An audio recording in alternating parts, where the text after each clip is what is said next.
28장. 야곱이 브엘세바에서 떠나 하란으로 향하여 가더니 한 곳에 이르러는 해가 진지라. 거기서 유숙하려고 그곳에 한 돌을 취하여 베게 하고 거기 누워 자더니 꿈에 본즉 사닥다리가 땅 위에 섰는데 그 꼭대기가 하늘에 닿았고 또 본즉 하나님의 사자가 그 위에서 오르락내리락 하고 또 본즉 여호와께서 그 위에 서서 가라사대 나는 여호와니 너의 조부 아브라함의 하나님이요 이삭의 하나님이라. 너 누운 땅을 내가 너와 네 자손에게 주리니 네 자손이 땅의 티끌같이 되어서 동서남북에 충만할지니요 땅의 모든 족속이 너와 네 자손을 인하여 복을 얻으리라. 내가 너와 함께 있어 네가 어디로 가든지 너를 지키며 너를 이끌어 이 땅으로 돌아오게 할지라. 내가 네게 허락한 것을 다 이루기까지 너를 떠나지 아니하리라 하신지라. 야곱이 잠이 깨어 가로되 여호와께서 과연 여기 계시거늘 내가 알지 못하였도다. 이에 두려워하여 가로되 두렵도다 이곳이여. 다른 것이 아니라 이는 하나님의 전이요 이는 하늘의 문이로다. 하고 야곱이 아침에 일찍 일어나 베게 하였던 돌을 가져 기둥으로 세우고 그 위에 기름을 붓고 그곳 이름을 베델이라 하였더라. 이 성의 본 이름은 루스더라. 야곱이 서원하여 가로되 하나님이 나와 함께 계시사 내가 가는 이 길에서 나를 지키시고 먹을 양식과 입을 옷을 주사 나로 평안히 아비 집으로 돌아가게 하시오면 여호와께서 나의 하나님이 되실 것이요 내가 기둥으로 세운 이 돌이 하나님의 전이 될 것이요 하나님께서 내게 주신 모든 것에서 10분의 1을 내가 반드시 하나님께 드리겠나이다 하였더라.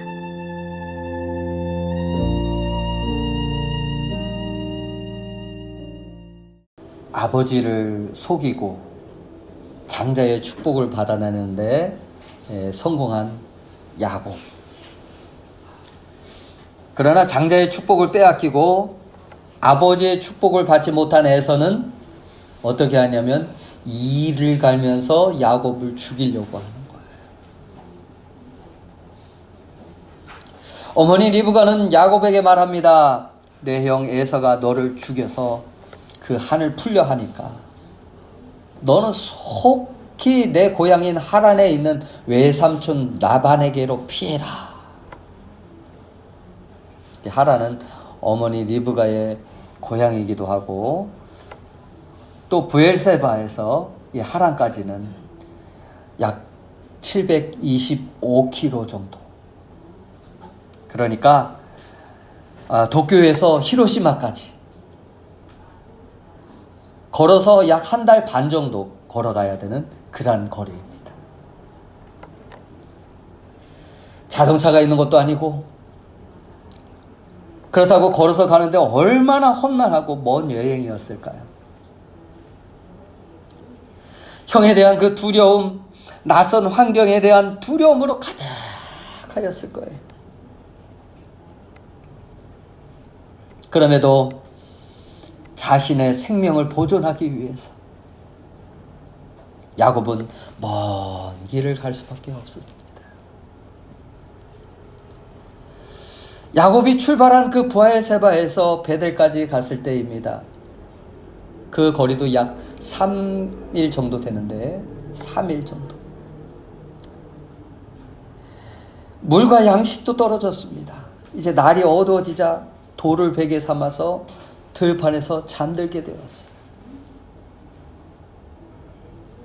찬양 중에 이런 찬양이 있죠. 내 고생하는 것 옛 야곱이 돌베개 베고 잠 갔습니다. 예, 지금은 돌아가셨지만 야마토의 홍순만 집사님이 이 찬양을 항상 즐겨 부르시곤 하셨어요. 그리고 이 찬양의 가사가 마치 자신과도 같다. 자신이 살아온 삶과도 같아요. 그분은 일제시대 때 강제로 일본에 징병되어서 끌려왔습니다. 그래서 해방되기 한 달 전, 그거를 잘 몰랐지만은 그 한 달 전에 군 생활을 견디지 못하고 탈영을 해서 산속 깊은 곳으로 도망다니면서 숨었어요. 3일 동안 아무것도 먹지 못하고 계속 걷다가 보니까, 계속 도망다니다 보니까 이 체력의 한계로 말미암아 쓰러지게 돼. 이때 어느 시골에서 한 일본 분이 지나가다가 그 홍 집사님을 발견한 거예요. 탈영한 조선인이라는 것을 알았습니다. 이 사람을 신고하면은 잡히면 죽는 거예요. 그런데 오히려 이 일본 분은 뱀을 잡아가지고 구워서 이 사람에게 먹이고 다시 기력을 회복할 수 있도록 도와주었다고. 구사 일생으로 살아난 그 집사님께서는 인생에 있어서 자신의 목숨을 살려준 그 일본 분의 은혜를 잊을 수가 없다고 이렇게 말씀하는 것을 들었습니다. 어떻게 보면 천사를 만난 거지요. 들판에서 자고 있는 이 야곱은 아버지의 축복을 받았지만, 이 축복을 받았으면 좀 달라져야 되잖아요. 바로 달라져야 되잖아요. 그런 게 아니에요. 도망가게 하셔요. 지금 현실은 도망자이고 불안하고 처량합니다. 앞이 보이질 않아요. 그런데 꿈에 사닥다리가 하늘과 땅에 연결되어서 그 위에서 천사가 오르락 내리락 하는 그 광경을 보게 되는 거예요. 그리고 13절에 또 본즉 여호와께서 그 위에 서서 여호와 하나님께서 야곱을 보고 계셨어요. 그리고 말씀합니다. 나는 여호와니 너희 조부 아브라함의 하나님이요 이삭의 하나님이라. 자신의 주변에는 아무도 없다고 생각했는데, 의지할 사람도 없고 바라볼 사람도 없다고 생각했는데, 그날 밤 야곱에게 거룩하신 하나님께서 찾아오시고 그리고 야곱을 축복하십니다. 13절 14절 같이 보실까요? 시작. 너 누운 땅을 내가 너와 내 자손에게 주리니 내 자손이 땅의 티끌같이 되어서 동서남북에 편만할지며 땅의 모든 족속이 너와 내 자손을 인하여 복을 얻으리라. 이 축복의 내용을 보면은 이 축복의 내용은 아브라함에게도 똑같이 말씀하셨어요. 그리고 그의 아버지 이삭에게도 똑같이 말씀하셨어요. 형을 피해 도망하고 있는 그 야곱에게 왜 너의 방법대로 살아가니? 너는 그거밖에 못하니? 이렇게 책망하시는 것이 아니라 아브라함과 이삭에게 약속하셨던 그 말씀을 야곱에게도 지금 하고 있는 거예요. 그리고 하나님은 15절을 보면은 또 다른 약속을 하시는 것을 볼 수가 있습니다. 누가요? 하나님이 너와 함께 있어 네가 어디로 가든지 너를 지키며 너를 이끌어 이 땅으로 돌아오게 할지라 내가 네게 허락한 것을 다 이루기까지 너를 떠나지 아니하리라. 얼마나 큰 축복일까요? 하나님이 여러분에게 이렇게 말씀하신다면 여러분은 어떠할까요? 글쎄요, 들어본 적이 없어서. 여기 보면 첫 번째로 이 야곱에게 약속하는 말씀 중에 내가 너와 함께 한다. 야곱의 삶에 하나님께서 함께 하실 것을 약속합니다. 내가 이 세상에 살면서 내 앞에서 당당하고 거룩하게 살며 축복을 누리며 살 수 있도록, 그리고 그 축복을 감당할 수 있는 사람이 될 수 있도록 내가 너와 함께 할 것이다. 두 번째로, 내가 어디로 가든지 너를 지키며. 하나님께서 야곱을 지키시고 보호하시겠다는 말씀이에요. 그리고 세 번째로, 너를 이끌어 이 땅으로 돌아오게 할 것이라. 내가 내 걸음을 인도할 것이다. 내가 당연히 있어야 할 땅, 그곳에 있기까지, 내가 아비의 집으로 다시 돌아올 때까지 내가 네 걸음을 인도할 것이다.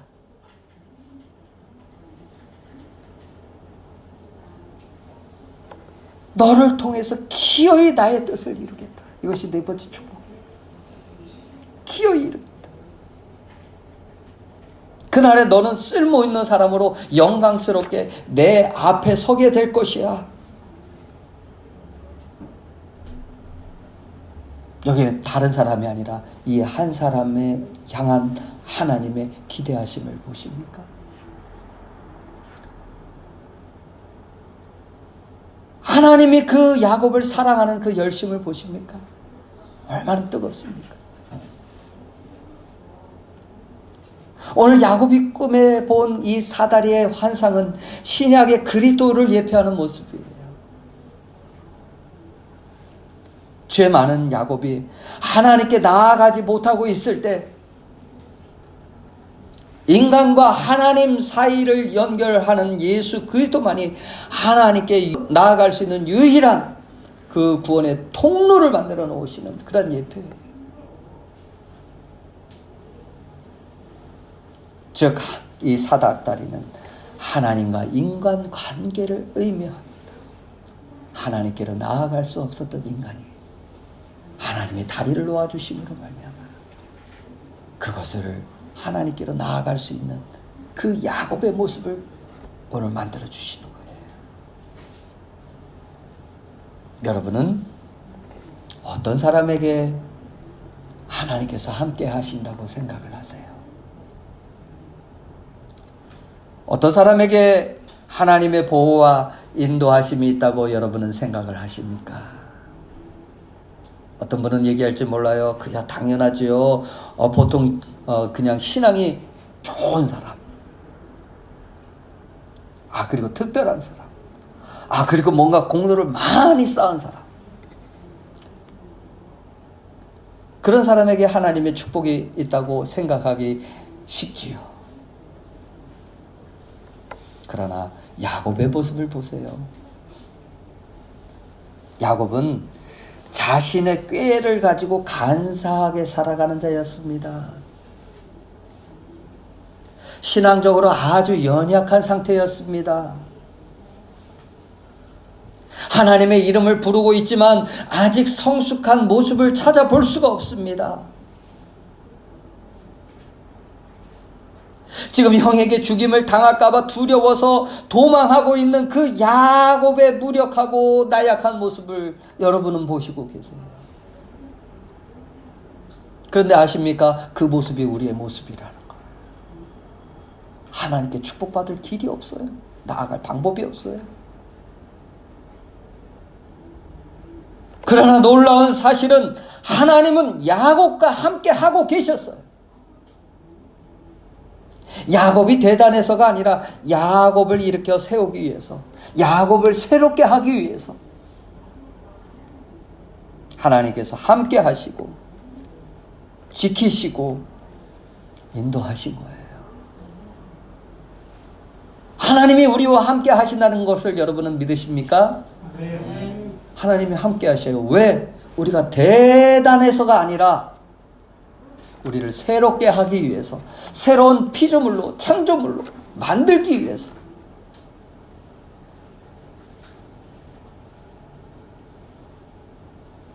다만 야곱이 이 사실을 몰랐을 뿐이에요. 하나님은 함께 하셨는데 야곱은 몰랐어요. 16절 야곱이 잠에서 깨어 가로되 여호와께서 과연 여기 계시거늘 내가 알지 못하였도다. 여러분은 알고 계세요? 하나님이 나와 함께하고 계셨다는 사실을? 지금까지 나를 보고 계셨다는 사실을? 어떤 성도들은 육체적, 정신적, 영적으로 어려운 시련이나 문제를 만나면 쉽게 흔들릴 수가 있습니다. 예수 믿는데 왜 환난이 오는 거지? 왜 고통을 당해야 하는 거지? 하나님이 나를 사랑하시는 건 맞아. 예수 믿어도 소용이 없네 하면서 예수 믿는 것을 후회하는 분들도 볼 수가 있어요. 그러나 우리를 향한 하나님의 마음은 언제나 한결같다는 것이에요. 그것을 우리는 단지 모르고 있을 뿐이에요.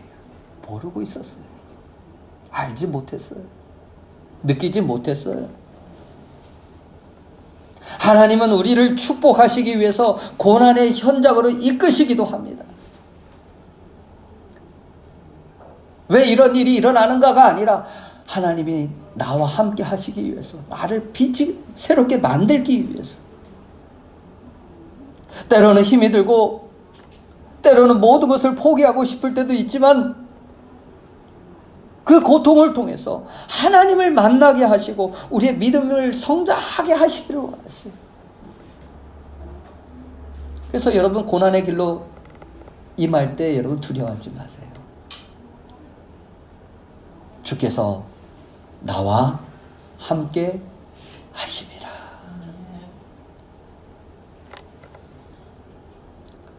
우리에게 분명히 허물이 있습니다. 약함이 있습니다. 그런데 우리의 허물과 죄악을 누가 담당하셨습니까? 그리스도께서는 자기의 백성의 허물과 죄를 담당하시고 죽으셨고 다시 살아나셨어요.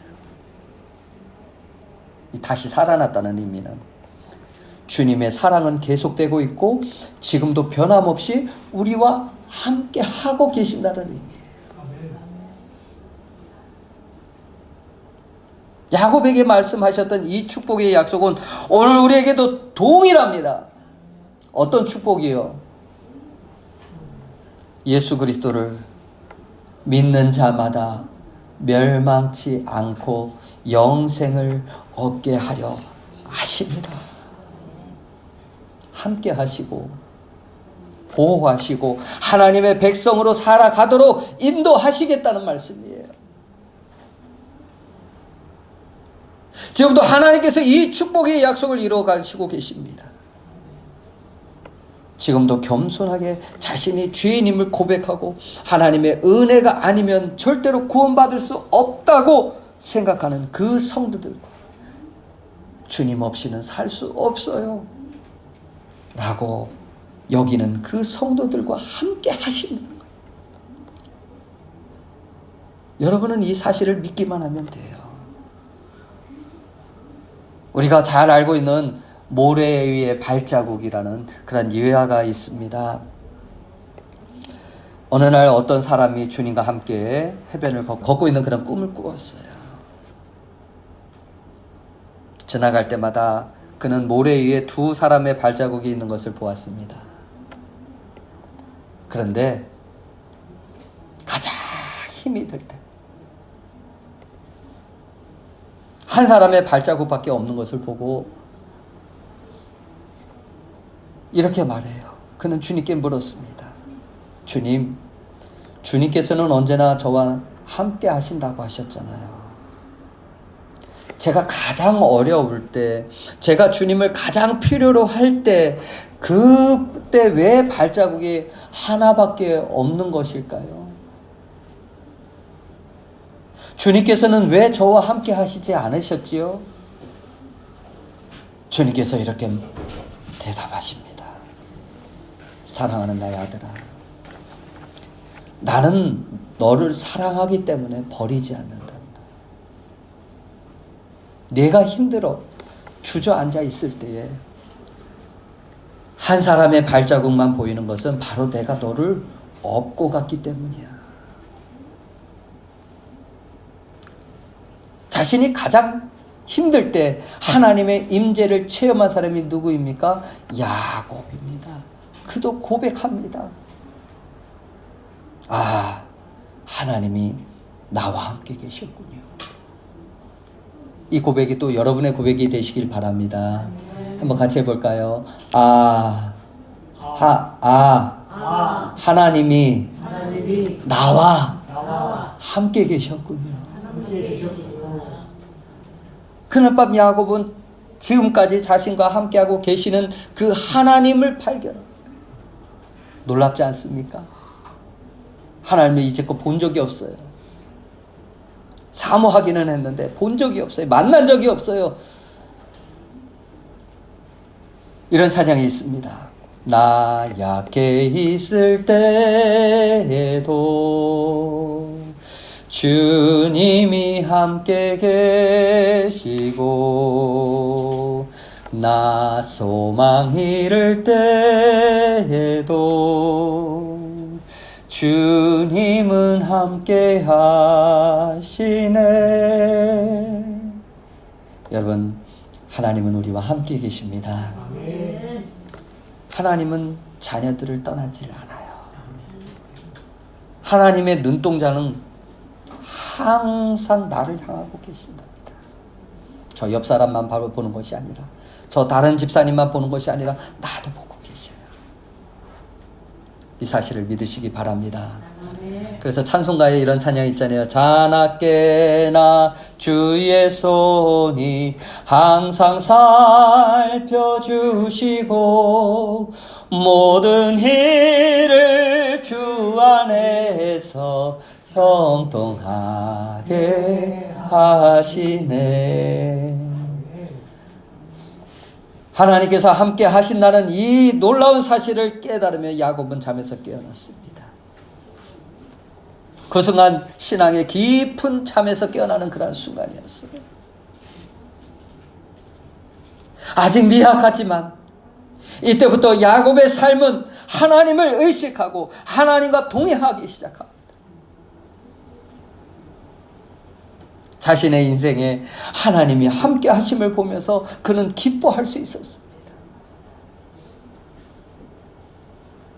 야곱의 환경은 아직도 거친 광야를 계속해서 걸어가야 합니다. 광야의 길은 물을 찾기 어렵고 편안히 쉴 곳도 없고 안전하지 않고 힘든 일도 많이 있습니다.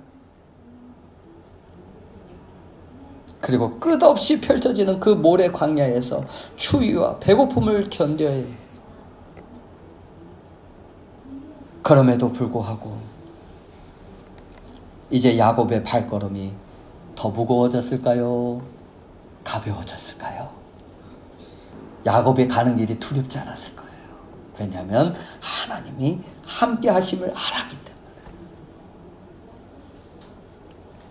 여러분이 신앙이 없다고 해서, 내가 무력하다고 해서 하나님이 나와 함께 하시지 않는다고 착각하시지 마시길 바랍니다. 내가 죄가 많다고 해서 하나님이 나를 싫어하실 거야, 그렇게 생각하지 마세요. 하나님의 눈은 항상 여러분을 향하고 계세요. 야곱이 하나님과 떳떳한 관계를 가지고 의로운 사람이었기 때문에 함께 한다는 것이 아니었습니다. 그를 일으켜 세워서 그를 장성한 분량에 이르도록 자라나게 하기 위해서, 그를 새롭게 하기 위해서 하나님은 그와 함께 하고 계시는 거예요.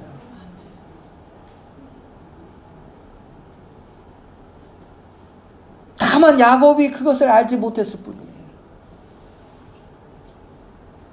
그러나 그러한 사실을 알게 된 순간 그는 이렇게 고백할 수밖에 없어요. 아, 주님이 나와 함께 하셨군요. 주님이 여기 계셨군요. 그것이 무슨 뜻이라고 그랬습니까? 신약 성경에서는 내가 아들을 주리니 그 이름을 임마누엘이라 하리라. 임마누엘, 하나님이 나와 함께 하시다. 내가 어디에 우선과 가치를 두고 살면서 주를 멀리하고 있을 때에도 주님은 나의 모습을 보시며 안타깝게 여기시면서 탄식하는 가운데 함께 계셨어요. 언제 함께 계셨느냐고 생각할 수 있지만 성령님은 말할 수 없는 탄식 가운데 우리를 중보하시면서 함께 하시.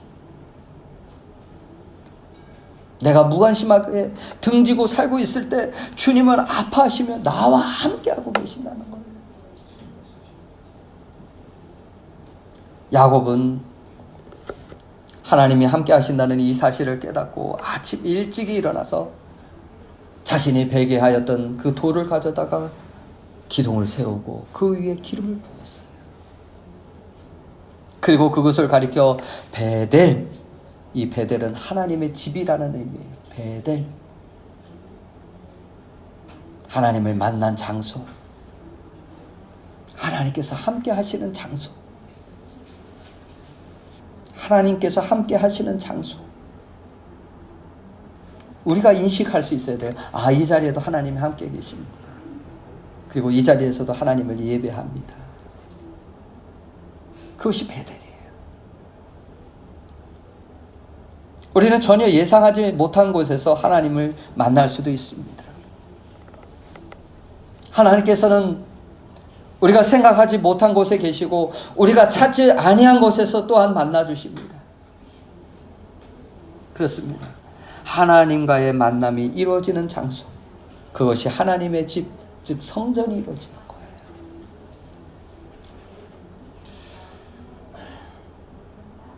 그리고 하나님을 만난 그곳에서 야곱이 소원하는 것을 보십시오. 창세기 28장 20절에서 22절 같이 보시겠습니다. 야곱이 소원하여 가로되 하나님이 나와 함께 계시사 내가 가는 이 길에서 나를 지키시고 먹을 양식과 입을 옷을 주사 나로 평안히 아버지 집으로 돌아가게 하시면 여호와께서 나의 하나님이 되실 것이요. 자, 조금 있다가 아브라함과 이삭이 믿었던 그 하나님을 자신도 변함없이 섬기겠다고 하는 거예요. 변함없이 섬기겠습니다. 자신의 왕으로, 자신의 주인으로 섬기겠습니다. 자신의 중심에 놓겠습니다. 이런 고백이에요. 내가 기둥으로 세운 이 돌이 하나님의 전이 될 것이요. 항상 하나님께 예배하는 자가 되겠다는 거예요. 어느 곳에 있든지 자신을 기꺼이 주님께 드린 그 헌신할 수 있는 예배자가 되겠다는 거예요. 그리고 하나님께서 내게 주신 모든 것에서 10분의 1을 내가 반드시 하나님께 드리겠나이다 하였더라. 무슨 말인가요? 11조를 드리겠다. 이 11조를 드리는 이유는 하나님의 은혜를 잊지 않고 항상 감사하며 살겠다. 얼마나 대단한 소원입니까? 여러분, 이 소원을 여러분도 가질 수 있기를 바랍니다. 야곱의 생애 처음으로 이 주님을 위해서 살겠다고 결심하고 있는 그 야곱의 모습. 하나님은 지금도 우리들이 하나님의 뜻대로 살고자 하는 마음을 보고 싶어 하신다는 사실을 여러분은 아십니까? 물론 야곱이 처음부터 이 서원을 잘 지키지는 않았어요. 이렇게 서원을 했지만 잘 지키지는 않았어요. 그러나 서원을 했다는 것 그 자체가 야곱의 변화의 시작이에요. 저와 여러분에게도 예수를 믿고 하나님의 뜻을 따라 살기로 작정하고 여기까지 왔을 것입니다. 어떤 분은 질병으로 주님, 저의 병을 고쳐주시면은 제가 교회 생활도 잘하고 더 주님을 잘 섬기겠습니다. 또 어떤 분은 주님, 제가 사업에 성공할 수 있도록 도와주시면 많은 헌금을 드리겠습니다. 그렇게 소원하시는 분들도 있더라고요. 그런데 사실 하나님이 이러한 기도를 들어주셨다 할지라도 사람들은 그 소원을 금방 잊어버리더라고요. 그러나 하나님은 그러한 결심이 다 성취되지 않았다 할지라도, 그것을 지키고 있지 않다 할지라도, 그것이 헛된 소원이다 할지라도 조금 더 나아진 모습을 보시며, 아니 변화의 가능성을 보시면서 기뻐하시는 분이시라는 사실을 여러분 기억할 수 있기를 바랍니다. 자녀들이 부모들에게 이렇게 말합니다. 아빠, 내가 크면 맛있는 것도 사드리고 용돈도 많이 드릴게요. 그러면 부모는 그게 쉬울까? 쉽지 않다는 것을 잘 알게 될 거예요. 하지만 부모의 마음에는 언제 이렇게 컸지? 부모를 생각할 줄도 아는구나. 부모는 그 말이 기쁜 거예요. 하나님을 위하여 살기를 원한다는 그 고백을 드릴 수 있는 자. 비록 야곱의 인생 가운데 자신이 소원한 것을 잠시 잊고 살았지만 야곱의 마음에 하나님의 뜻대로 살고자 하는 마음, 그 하나님과 동행하며 살고자 하는 그 간절한 마음을 볼 수가 있습니다. 야곱은 조금 늦었지만 결국 축복의 사람, 믿음의 사람으로 아브라함의 하나님, 이삭의 하나님, 그 다음에 뭐예요? 야곱의 하나님, 그 반열의 이름을 올릴 수가 있게 되는 거예요. 믿음에 승리하는 자가 될 수 있었어요. 우리가 주를 향한 믿음으로 한 걸음 한 걸음 또 한 걸음 내딛는 그 순종의 발걸음이 이어져서 드디어 영원한 나라에 들어갈 수 있도록 하나님의 손길은 우리를 떠나지 않겠다고 말씀을 드렸습니다. 나를 사랑하시되 십자가에서 죽기까지 나를 사랑하신 그 예수님의 사랑을 생각할 때마다 여러분은 어떻게 하겠습니까? 주를 위해 살겠다고, 열심히 충성하겠다고 다짐하며 믿음의 발걸음을 내디딘 때가 우리에게도 있었잖아요.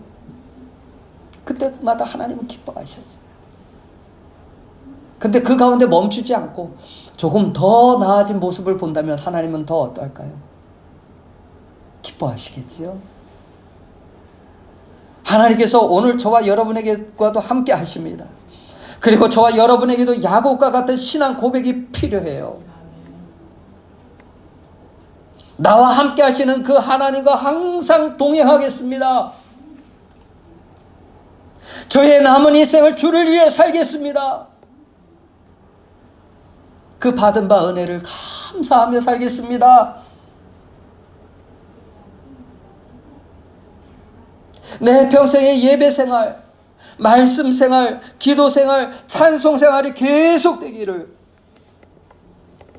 그리고 우리에게 주신 은혜를 감사하며 그 크신 은혜와 사랑을 잊지 않겠다는 마음을 여러분도 가져보시지 않겠습니까? 가져보시지 않겠습니까? 그렇다면 하나님이 여러분과 함께 하시면 헛되죠. 하나님을 실망시키지 않게 됩니다. 광야의 위기 가운데 야곱의 소원은 우리가 반드시 해야 할 신앙의 다짐입니다. 신앙의 고백이에요. 온 세상은 하나님께서 함께하고 있음을 모른다 해도 우리는 임마누엘 하나님을 기억하며 우리 하나님과 올바른 관계를 가지고 야곱과 같이 하나님의 뜻 가운데 살겠다고 결심하고, 그리고 끝까지 하나님과 동행하는 믿음의 사람들이 다 되시기를 예수님의 이름으로 축원합니다. 기도하겠습니다. 우리 함께 같이 기도하십니다. 기도하실 때 야곱과 함께 하셨던 하나님을 찬양하며 그 하나님과 항상 동행하겠습니다. 그 하나님을 위해서 살겠습니다. 그 하나님을 향해서 항상 감사하며 그 하나님을 영화롭게 하며 살아가겠습니다. 이러한 고백이 우리에게도 있게 하여 주시옵소서. 우리 함께 같이 기도하시겠습니다. 하나님 아버지가